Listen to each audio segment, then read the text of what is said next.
Баршаңызға қайырлы күн. Бүгін пеште осындай өте дәмді, жып-жұмсақ болып шығатын көкөністер қосылған тауық етін жасаймыз.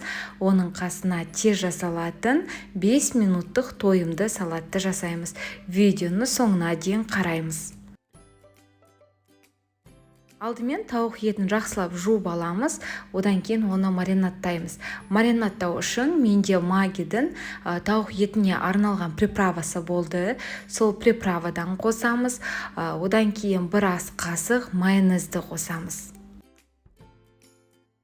Қызанақ пастысын немесе кетчупты да қосуға болады. Мінекей барлығынан бір ас қасықтан қосып отырамыз. Ең соңында бір ас қасық соя тұздығын да қосуға ұмытпаймыз. Келесі кезекте тауық етіне дәм беру үшін бір түйір сарымсақты 2-3-тен өткіземіз. Сарымсақтың көп болғанын қаласаңыз, онда 2-3 түйірінен қоссаңыз болады.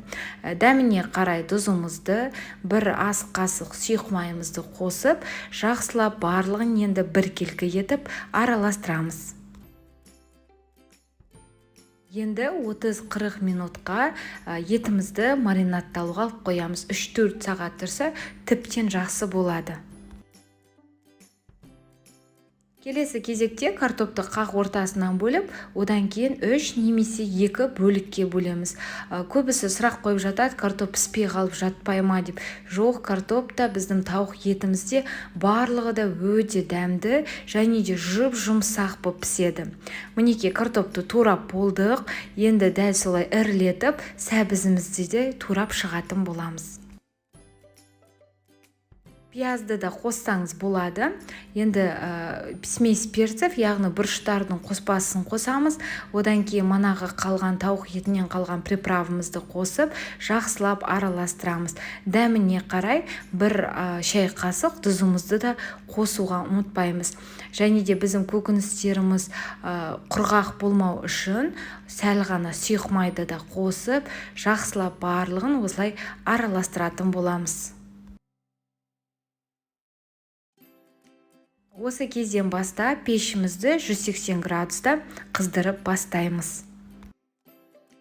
Магидің енді осындай пакетігін жақсылап ашып, бірінші көкөністердің барлығын салып шығатын боламыз. Қыздар, бұндай пакет болмаса, еш нәрсе етпейді. Кәдімгідей духовкаға фольгамызды төсеп, үстіне пісіре берсеңіздер болады.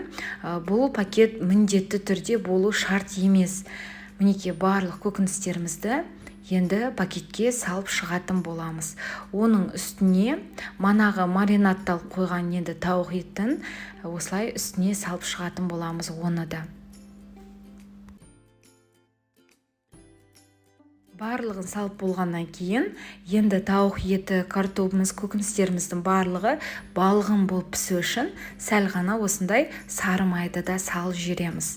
Келесі кезекте қасындағы қызыл осындай жіппен енді пакетімізді жақсылатып түйетін боламыз. 180 градуста 40-45 минут асықпай барлығын пісіріп алатын боламыз. Тауық еті піскенше енді салатымызды әзірлейміз. Ол үшін бізге орам жапырақ қажет болады. Орам жапырақты осылай ұзыншалап, жіңішкелетіп турап шығамыз. Одан кейін табаға салып, тұзды қосып, жақсылатып, осылай араластырып аламыз. Яғни біздің орам жапырақтарымызды жұмсартамыз. Сол кезде, жеген кезде өте нәзік және де дәмді болып келетін болады. Шамамен бір 3-4 минуттай араластырамыз.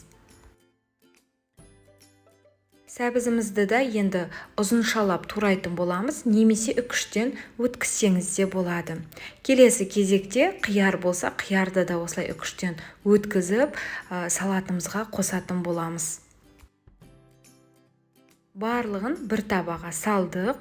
Енді дәміне қарай тұзын, бұрышын қосамыз, және де майонез, немесе майонездің орнына қаймақты қоссаңыз болады.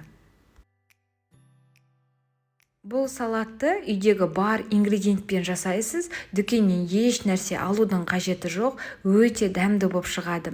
Міндетті түрде достар, ауызашарға осы салатты жасап көруге кеңес беремін.